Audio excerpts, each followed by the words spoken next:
Siemanko, tutaj Sensei, a tym razem wakacyjnie, czyli Kreta. Kreta oczami instruktora narciarstwa. No i co tu robić w wakacje? No tak lekko na sportowo, oczywiście zwiedzić jak najwięcej natury, czyli połączenie gór z plażami, jakaś przejażdżka motocyklem. No zobaczymy, może jakieś skoki do wody wpadną, będzie się działo. Trudno pogodzić fajne plaże z miejscówkami klifowymi na skoki do wody, no ale spróbujemy i zobaczymy jak to będzie. Także sprawdźcie to z nami, zapraszam do oglądania pięknych widoków i nie tylko. Przylecieliśmy sobie do Hani, stamtąd wzięliśmy autobus, no i dotarliśmy nim do naszej bazy wypadowej, czyli Retimno. A pierwszy przystanek, no to środkowa część wyspy na południe, czyli wąwóz Kurtaliotico. Motocykl wynajęliśmy na kilka dni. Jest to Honda CB500X. Najlepszą zaletą tego motocykla było to, że był po prostu tani, tanio jeździł, w miarę wygodnie, spełnił swoje zadanie w 100%. Trochę tyłek boli, no ale podejrzewam, że po tylu kilometrach, no to każdego wybola. No więc jedziemy.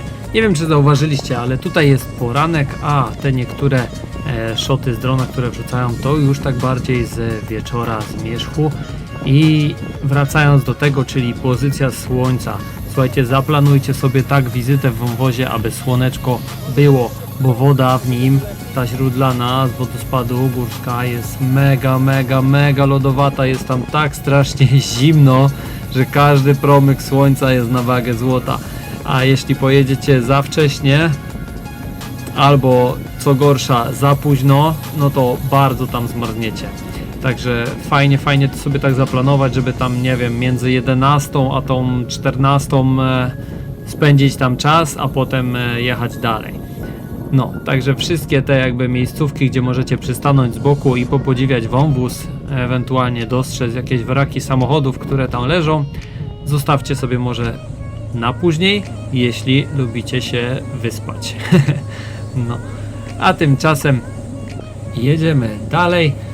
Oczywiście można sobie pobrać jakąś aplikację do pozycjonowania słońca, żeby je tam podejrzeć, no bo nie wiem w jakiej porze będziecie odwiedzać wyspę. Jeśli chodzi o drogę, no to za chwileczkę mamy taką bramę po lewej, już ją powoli widać i to jest pierwsze oficjalne zejście do punktu widokowego, czyli tego wodospadu, jeziorka. Jest to trochę strome zejście, ale w większości trasy jest wybrukowana schodkami, które właśnie widać, a kawałek dalej nieopodal mała kantynka, gdzie można jakąś kawkę wypić i jeszcze oficjalny parking dla samochodów jest jeszcze dalej, będzie taka droga na prawo. Motocyklem no to nie ma tych problemów, bo byle gdzie się zaparkuje w jakiejś zatoczce i nikomu to nie przeszkadza. Z samochodem no to jest troszeczkę inaczej, trzeba już tam gdzieś sobie znaleźć lepsze miejsce. No i właśnie tutaj po prawej macie wjazd na ten parking. Kawałek dalej po lewej zaczyna się już drugi szlak alternatywny, którym można przejść. To nie jest droga dla samochodów dostępna i jeszcze kawałeczek dalej mamy taką jeszcze jedną zatoczkę przy drodze. My akurat tam zostawiliśmy motocykl i z tego co widziałem, no to było jeszcze kilka innych samochodów. Jeśli chodzi o tą drugą trasę, bo nią właśnie szliśmy, Google Maps pokazuje 10 minut z buta, ale ktoś chyba źle oznaczył tą pineskę tutaj, to nie jest to miejsce, idzie się dalej, więc spokojnie możecie sobie liczyć tutaj 20 minut, że pójdziecie. Po drodze będzie mała drabinka, taka metalowa, nie do końca komfortowa, więc jak się nie czujecie dobrze na drabinkach, to raczej polecam użyć tych schodków nieco stromszych, które widzieliście wcześniej. Woda super lodowata, fotografowie się tam kręcą, więc jak poprosicie, to zrobią wam zdjęcia. Jeśli chodzi o skoki do wody, raczej nie polecam, bardzo ciasno, duży ruch, ludzie się kręcą w te i we w te, no ale jeżeli bardzo musicie, to idzie coś skoczyć. Co do dopłynięcia do wodospadu, woda nas kryje w większości miejscach. Od czasu do czasu można postawić stopę i odpocząć. Tak czy inaczej, jeżeli nie pływacie zbyt dobrze, zaopatrzcie się w jakieś kółko lub motylki. No i jak tutaj już powoli widać na załączonych obrazkach po lewej jeszcze było słońce, Po prawej to już jak wracaliśmy tego dnia z wieczora, nawet nie chcę myśleć jak ludzie tam mieli zimno. Tymczasem my lecimy dalej na południe i będziemy się kierować w stronę kolejnego punktu do zwiedzenia. I jest to klasyk kreteński, czyli Reverie Beach, las palmowy wzdłuż takiej fajnej rzeki. Piękna plaża, piękne widoki. Oczywiście też trzeba się tam troszeczkę zmęczyć, bo trzeba zejść chyba około 109 metrów przewyższenia. No, można dopłynąć łódką, jeżeli komuś się chce, ale wiadomo, my aktywni, więc wszędzie gdzie da się dojść, no to robimy sobie trekking.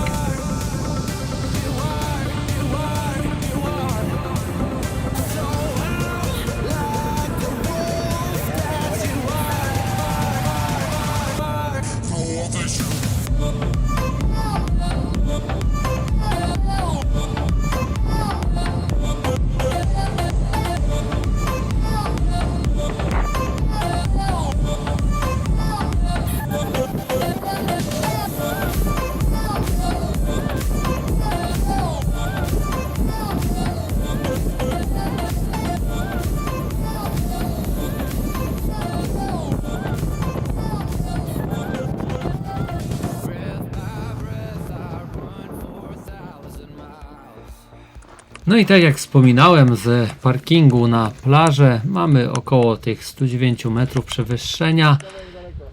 Też dosyć strome schodki, wąskie, ale z przepięknym widokiem. Po drodze balkonik, na którym można cyknąć fajne ujęcie. Na dole snack bar, oczywiście gwóźdź programu, czyli las palmowy. No i plaża, na której piasek jest tak gorący. Jest to południowa strona wyspy, więc tam słońce opiera się bardzo długo. Ten piasek się okrutnie nagrzewa, więc nie zapomnijcie wziąć ze sobą na dół jakichś butów do wody bądź klapków. Buty do wody będą lepsze, bo przydadzą się też na przechadzkę w górę rzeki.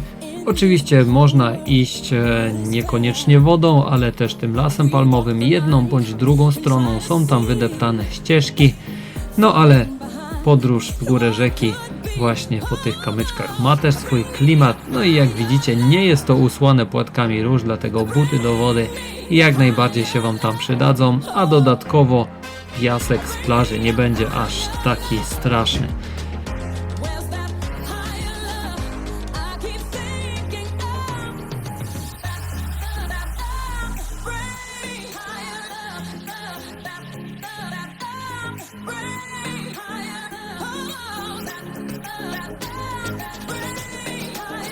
Jeśli chodzi o skoki do wody, to jednak tutaj troszeczkę za płytko, niby dałoby się, ale po co ryzykować, jak jest tutaj roboty co niemiara innej. Jak ktoś lubi, przyda się sprzęt do snorkelingu, aczkolwiek tutaj za dużo ryb nie widziałem. Widok świetny, a jak już Wam się zrobi za gorąco na plaży przy tym piasku, no to a propos podróży w górę rzeki, ta woda jak wiadomo pochodzi z górskich źródeł, więc im dalej tym bardziej lodowata i można się tam fajnie schłodzić. Tymczasem jeśli spojrzymy w górę, to czasem można dopatrzyć się jakiejś kuski lub dwóch, no ale nie zawsze. Tymczasem ruszamy dalej w stronę zachodnią wyspy, bo tam czeka na nas plaża, z którą wiązałem olbrzymie nadzieje, czyli Calypso Beach.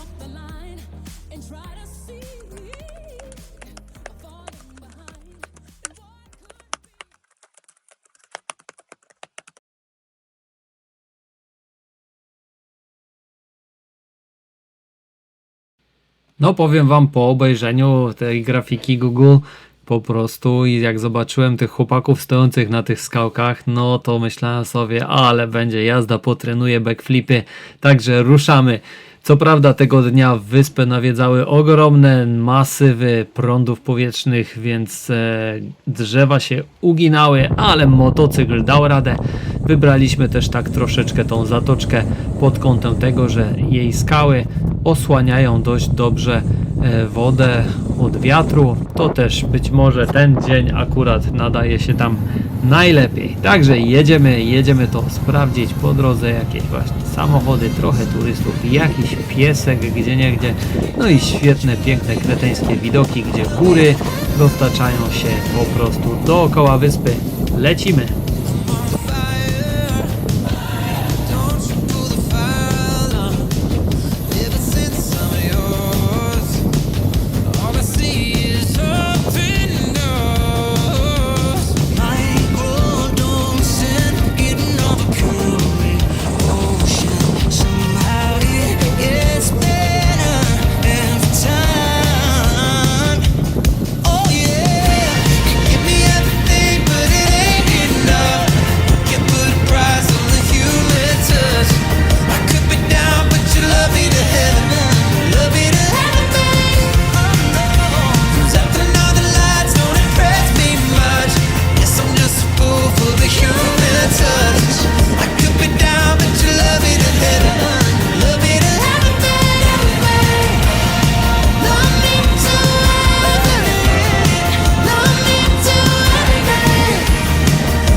Uparty wiatr nie odpuszcza, także jeszcze się nie rozkładamy z ręcznikami. Ja widziałem, że tam leżakami to po prostu ten wiatr wywracał. Niestety na wideo tego nie mam.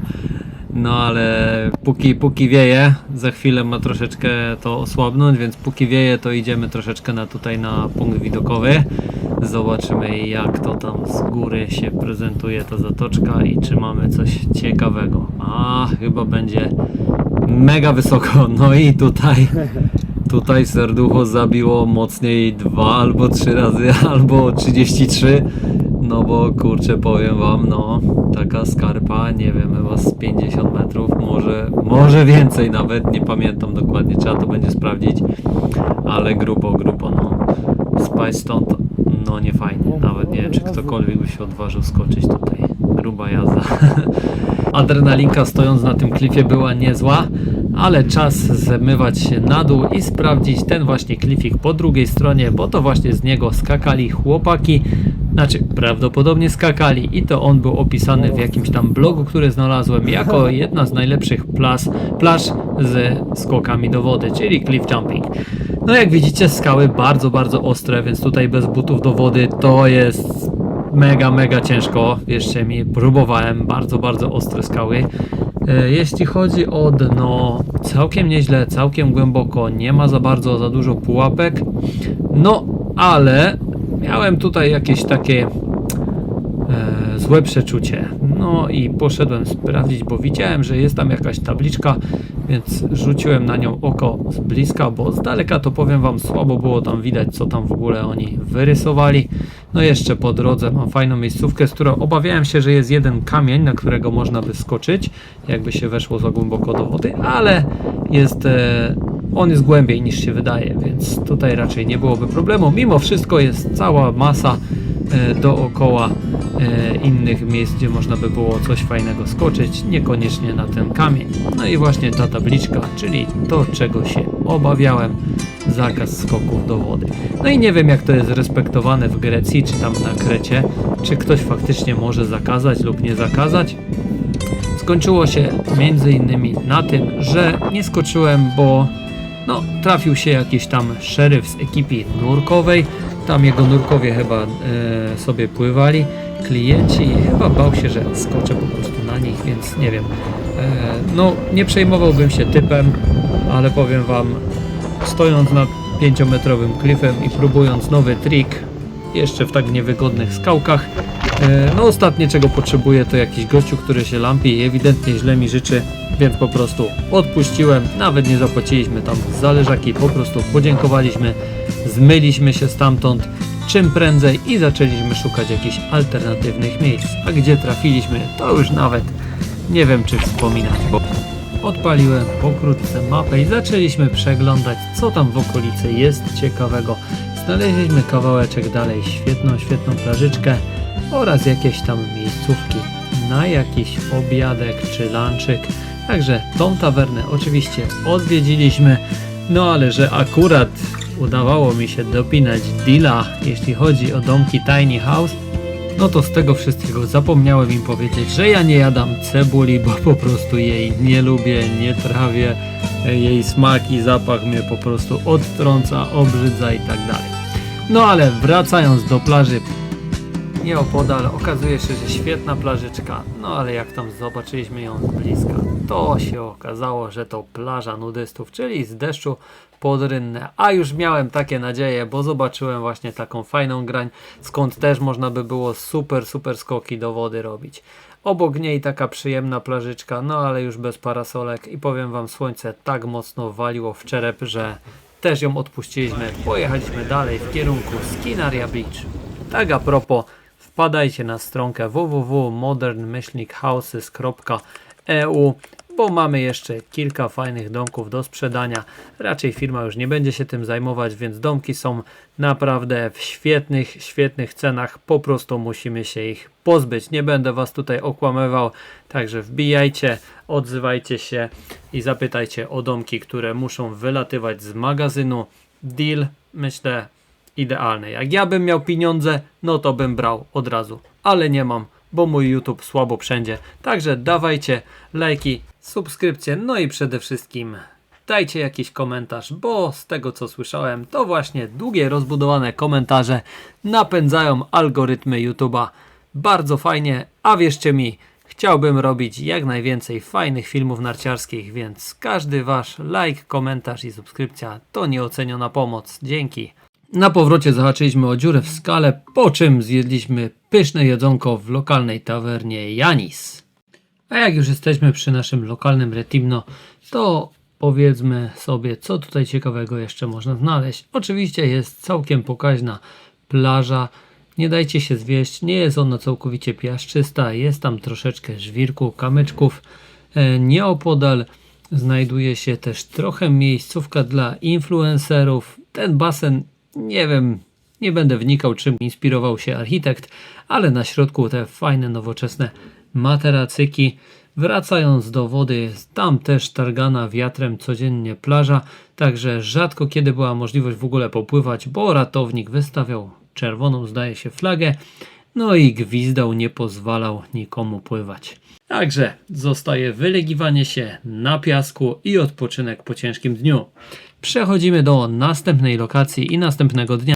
Tym razem podróż do Marmara Beach, czyli bardzo odległa, już trochę dłuższa, bo z tego co tutaj mamy prawie 100 km w jedną stronę, 2 godzinki. Oczywiście po drodze serpentyny, ciekawe miejscówki i nie miejscówki. Zaraz zobaczymy jak ta droga będzie wyglądała. Zdaje się, że jest mega górska. No i będziemy odpalać motora i ruszać.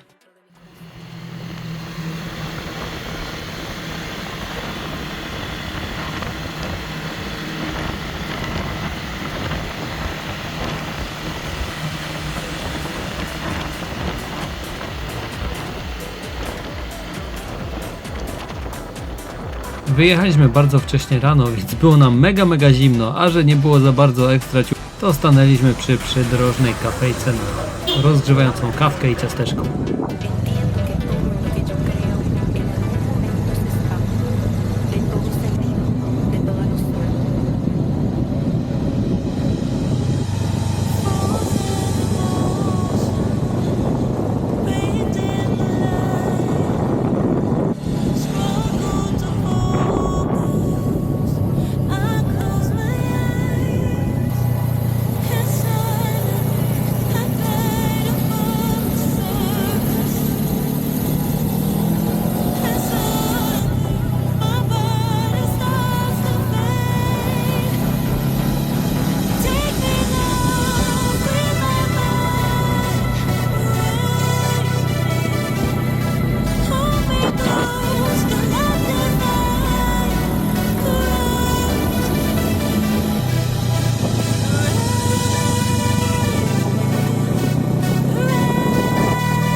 Daliśmy się na 700 metrów drogą i tam się zaczynają freeridy właśnie.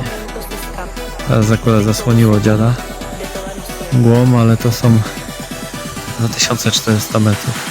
2450 z tyłu nie widać, to 2200. Takie no zalesione dość mocno. Tam skarpa. Ale jest. Jak to było? Horace Fakion się to nazywało.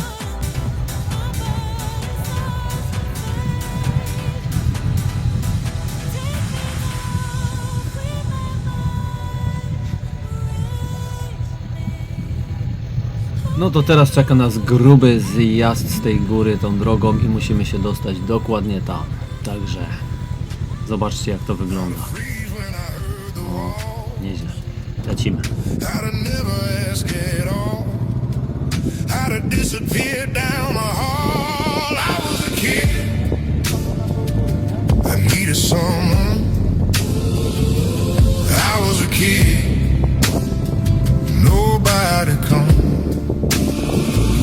I didn't get saved, I didn't get told, I didn't get comfort, I learned control.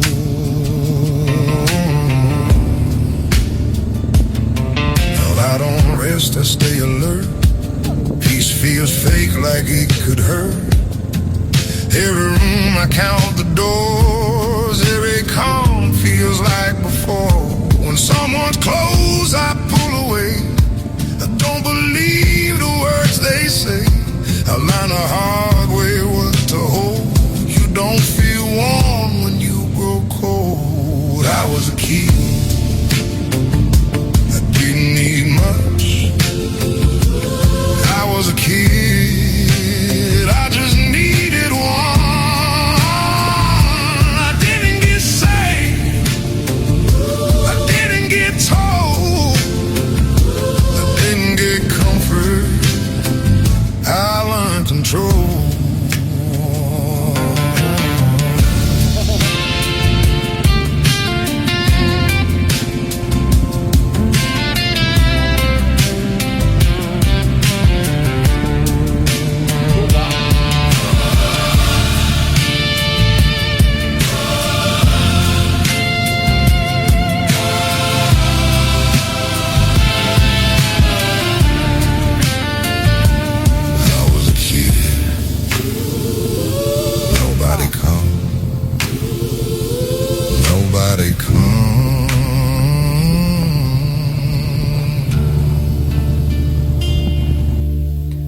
No i dobra, mamy tutaj szlak jak widać, to jest taki krótki szlak z tego przydrożnego parkingu i prowadzi on przez kamyczki, zobaczymy jak długo, około pół godziny tak myślę. Jest to dobra alternatywa do kanionu, bo kanion to jest o wiele dłuższy szlak. Natomiast kwestia tego parkingu, no jest on malutki, tutaj to nawet nie jest oficjalny parking, no ale motocyklem to, tak jak wspominałem wcześniej, można byle gdzie się mieścić. Jak coś, to można podjechać tam do miasteczka Lutro, tam zaparkować, stamtąd też można bodajże dopłynąć łódką do tej następnej plaży. No a póki co ruszamy i zaraz zobaczymy jak ta dróżka będzie nas prowadzić po tych kamyckach.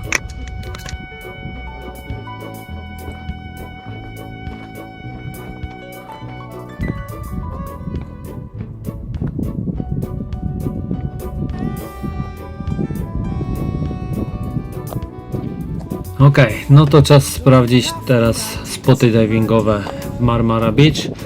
No i zobaczmy co tutaj jest za przerębel. No, jest dosyć wysoko, wygląda na to, że woda jest głęboka.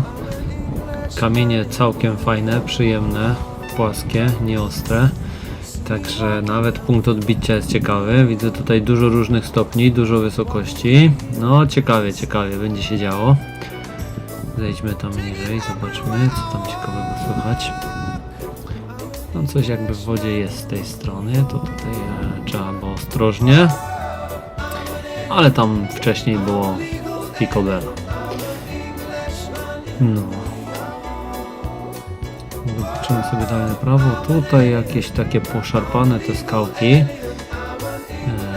jest z tym moim kolanem? Będę tam zejść. O, proszę, jakaś jaskinia. Ktoś tam sobie wpływa, także no to trzeba będzie uważać przy skokach na tych ludzi.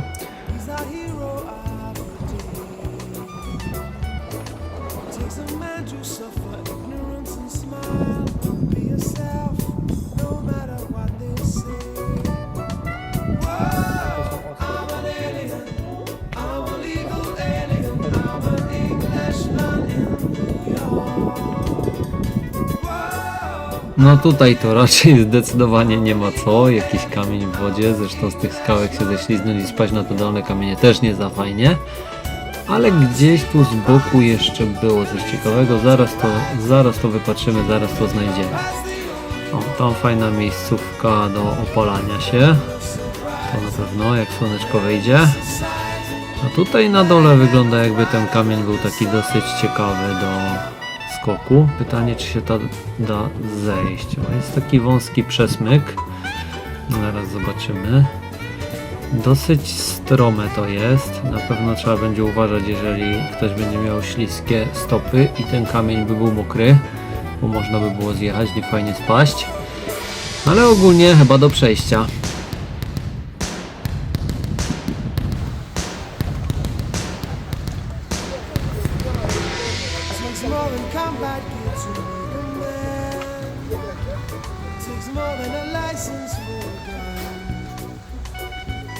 Confront your enemies and avoid them when you can. Gentlemen will walk but never run. Marriage made with manners, someone said. No idzie, ślizga się na dupie. Takes a man to suffer and smile.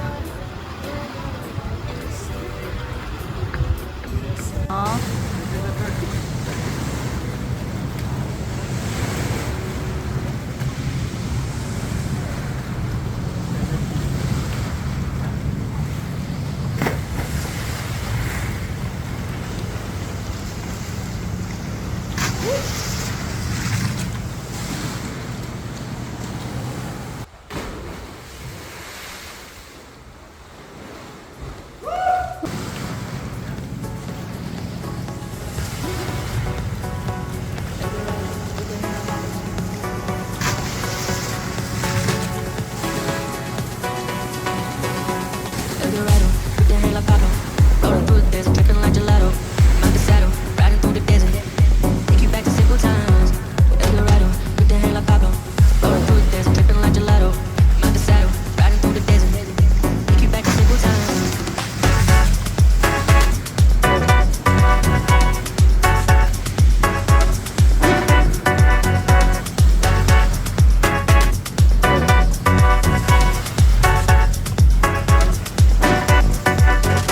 Riding together, smiling through this meadow. Rolling through the desert, dripping like gelato. Mount the saddle, riding through the desert. Take you back to simple times. Eldorado, with the hair like Pablo. Rolling through the desert, dripping like gelato. Mount the saddle, riding through the desert. Take you back to simple times.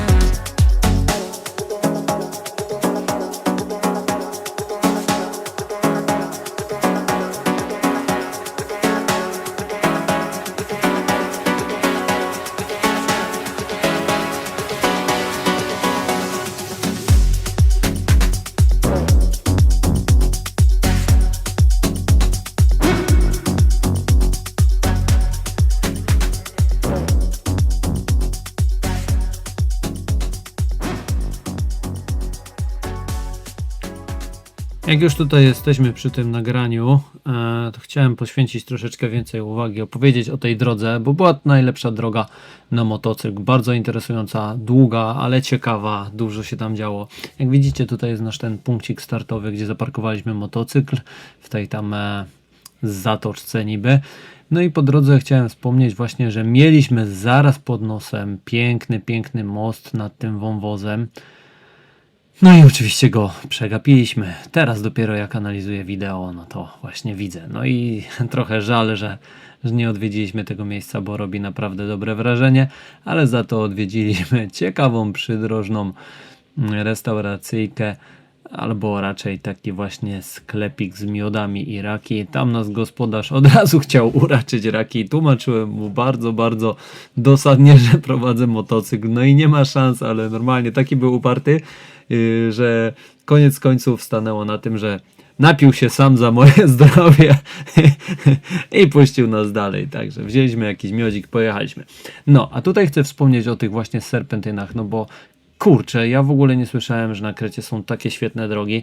Zobaczcie, na grafice Google nic kompletnie nie widać, że tam jest taka super droga na motocykl. No więc dlatego chciałem poświęcić jej trochę więcej tutaj czasu i pokazać wam właśnie nagrania trochę z drona, trochę z Insta, z kamerki, z głowy, jak to tam wyglądało. Więc jeżeli was to nie interesuje, przewincie dalej, ale jeżeli lubicie motocykle i ciekawi was, jak to tam wyglądało, czy warto się tam wybrać, no to ja powiem bankowo warto. Serpentyny pierwsza klasa, no ale zobaczcie sami, zapraszam. Motor do zdjęcia ustawiony, ale ten zakręt jest koksy.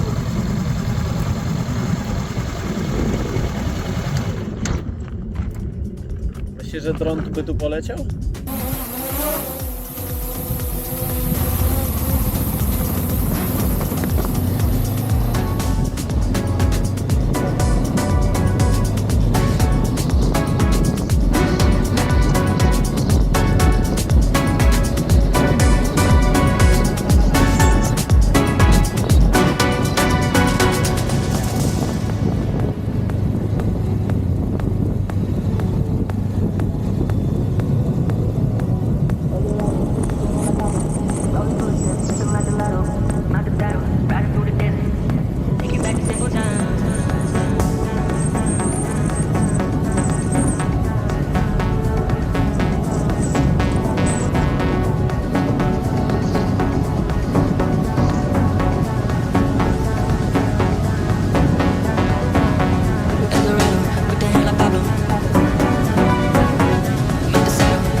skoro już jesteśmy przy tej trasie numer 90 na zachód od Retimno, to warto wspomnieć o bardzo urokliwym miejscu, tym razem słodkowodnym, z bardzo, bardzo ciepłą wodą i co ciekawe, z dość dużą liczbą żółwi słodkowodnych.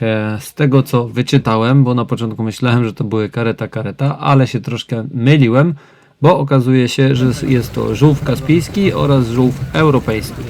No, w każdym razie bardzo fajne żółwiki, dobrze było je zobaczyć. Co ciekawe, tam bardzo, bardzo popularne są rowerki wodne i wynajem. Oczywiście wzięliśmy jeden, żeby tam trochę poszpiegować te żółwie. Don't give up on your faith. Love comes to those who believe it, and that's the way it is.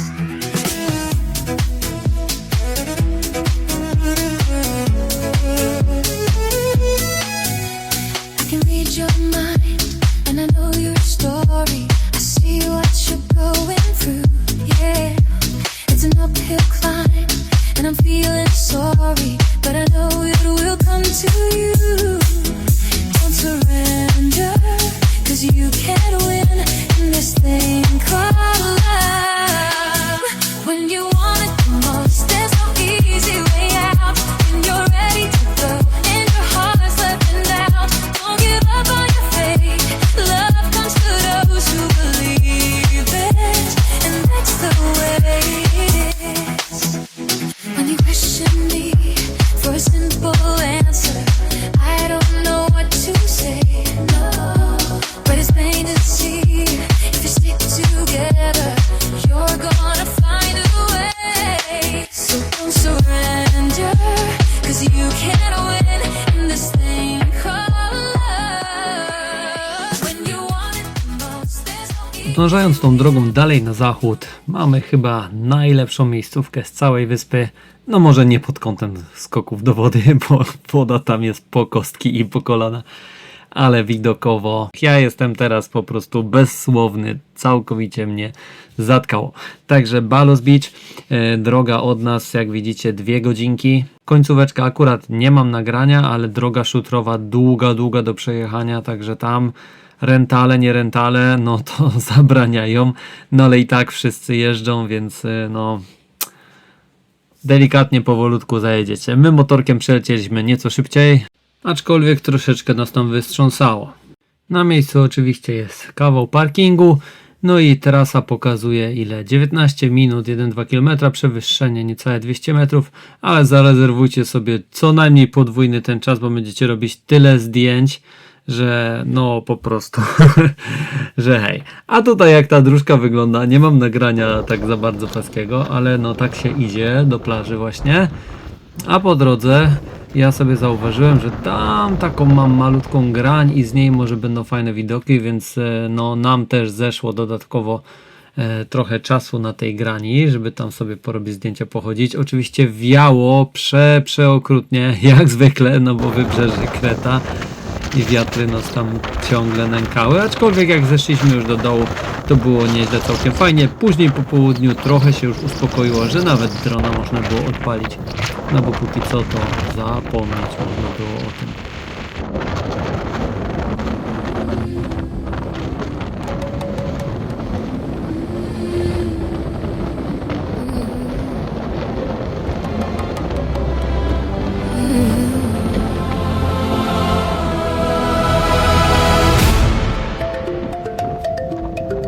Zakręć.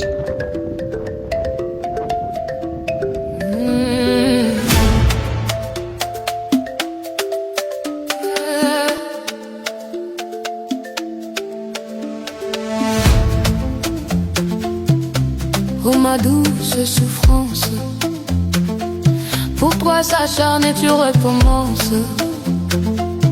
Je ne suis qu'un être sans importance. Sans lui, je suis un peu paro. J'ai déambule seul dans le métro.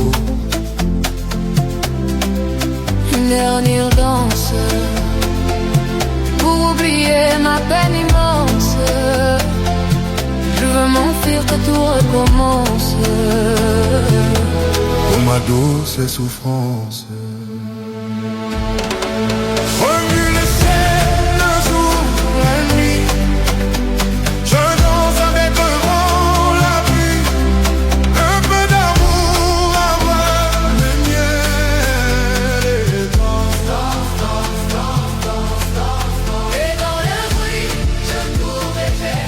No to jeszcze foteczka na do widzenia i przechodzimy do następnej lokalizacji, czyli będziemy jechać od naszego Retimno i tawerny Janis na wschodnią część wyspy.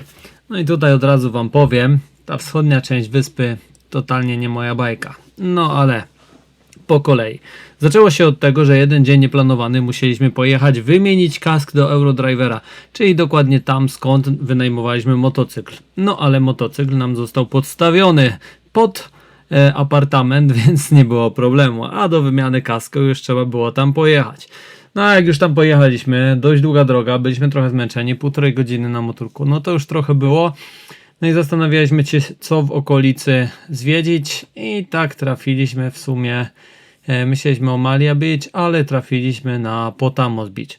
Nie mam pojęcia dlaczego, czy ja coś wyczytałem, że tam mogą być skoki do wody, czy było w pobliżu dobre jedzonko. No już teraz nie pamiętam, w każdym razie tam wylądowaliśmy i pochillowaliśmy sobie, więc no skoków do wody niestety nie było.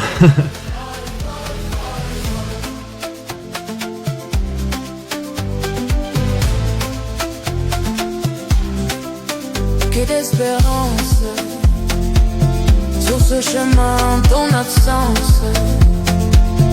J'ai beau trimer, sans toi ma vie n'est qu'un effort qui brille, vide de sens.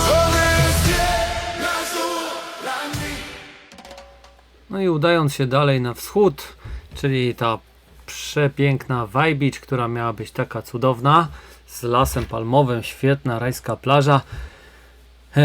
No, obiecywanki były ogromne, oczekiwania były ogromne. Ucierpieliśmy się 3 godziny w siodle, ponad, bo chyba z 3,5 w jedną stronę, żeby tam zajechać. Po czym okazało się, że tak, las palmowy, no niestety zamknięty. 0 wstępu, czyli już w ogóle porażka totalna. No, w porównaniu do Preveli, gdzie można się przechadzać wśród palm, no to Vai Beach i w ogóle brak dostępu, gdzieś tam z boku jakaś ścieżka, no ale słaba, no to powiem wam kiepsko, kiepsko. Szukałem długo też miejscówek na skoki do wody, no niespecjalnie, albo tego nie ma nigdzie w pobliżu, albo po prostu nie znalazłem, albo no nie wiem, jest to gdzieś całkiem z drugiej strony. Z tego co ja widzę, dno jest dosyć płytkie, skałki są niebezpieczne, coś tam gdzieś znalazłem, ale to takie było, no, ryzykowne, nie polecam, więc tak na przyszłość dla was, Vai Beach totalnie odpada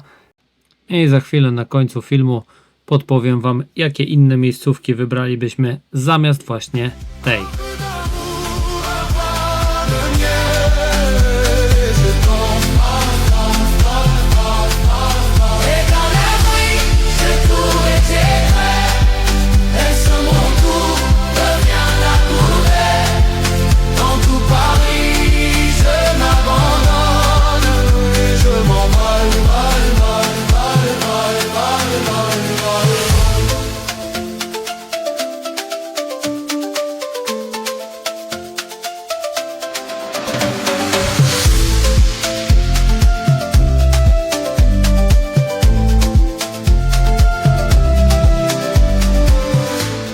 Ces douces souffrances où j'ai payé toutes les offenses. Écoute comme l'état est immense. Je sais j'ai l'enfant des mondes. Le jour, la nuit. Je pense et je prends la nuit. Oh que l'amour n'a pas de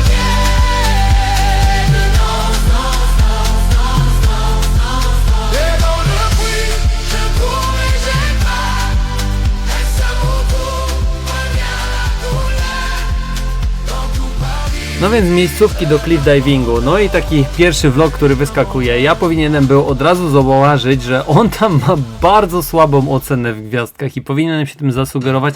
Niestety w ogóle to całkowicie przeoczyłem, no ale zobaczcie, Agios Nikolaos jako numer 1, no oczywiście Red Bull Cliff Diving, nic dodać, nic ująć, ale jest to dla zawodowców, nie dla amatorów. Matala, którą przegapiliśmy na rzecz Vai, byłaby świetna. Seitan Limania, zdjęcia kozackie, ale skałki widziałem, że ostre. Potem mieliśmy Souda, która no totalnie nie wiem, nie doczytałem o niej o co chodzi. Waj, no to wiadomo, przeanalizowaliśmy, kompletnie odpada. Palio Castro, to jest taka miejscóweczka przy autostradzie i przejeżdżaliśmy tam 2 razy, raz się nawet zatrzymaliśmy. Ja jakoś obserwowałem te skałki, ale byliśmy zmęczeni normalnie w trasie z tego motura, że ja nawet nie pomyślałem o tym, żeby tam sprawdzić, czy nie ma jakichś ciekawych skoków, a tam są i to nie jest jeszcze bardzo daleko, no jest kawałek od Retimno, ale warta miejscówka do sprawdzenia. Druga sprawa, no mamy tutaj Matala. Matala jest, widzę, rewelacyjna, przypomina mi Korfu, nie pamiętam jak to się nazywa, ta miejscowe Sidari? To chyba tam z tym kanałem miłości, tam takie właśnie płaskie wapienie, z których łatwo można było się odbić, skoczyć do wody, nie uszkodzić sobie stopy, dużo różnych wysokości, no super sprawa ta Matala. Tej Matala to bardzo żałuję, że tam nie dojechaliśmy. Też bardzo żałuję, że nie dojechaliśmy do Seytan Limania, ale tam wiem, że można by było uszkodzić stopę na tych ostrych skałkach, więc tam no nic nie szkodzi. A przechodząc dalej, tu wam jeszcze pokażę taką pokrótce mapkę, gdzie lokalizacyjne macie w miarę fajne miejscówki do amatorskich skoków do wody i przy okazji jest ciekawa miejscówka z fajną plażą i nie jest to daleko od centralnej części wyspy, także zobaczcie sobie. Jakby co, to dajcie znać jeszcze w komentarzach, to wrzucę może linka do tej listy miejscówek z lokalizacjami Google. A tymczasem miłych wakacji, bawcie się dobrze, no i dajcie znać jak było na Krecie. Pozdrawiam, hej!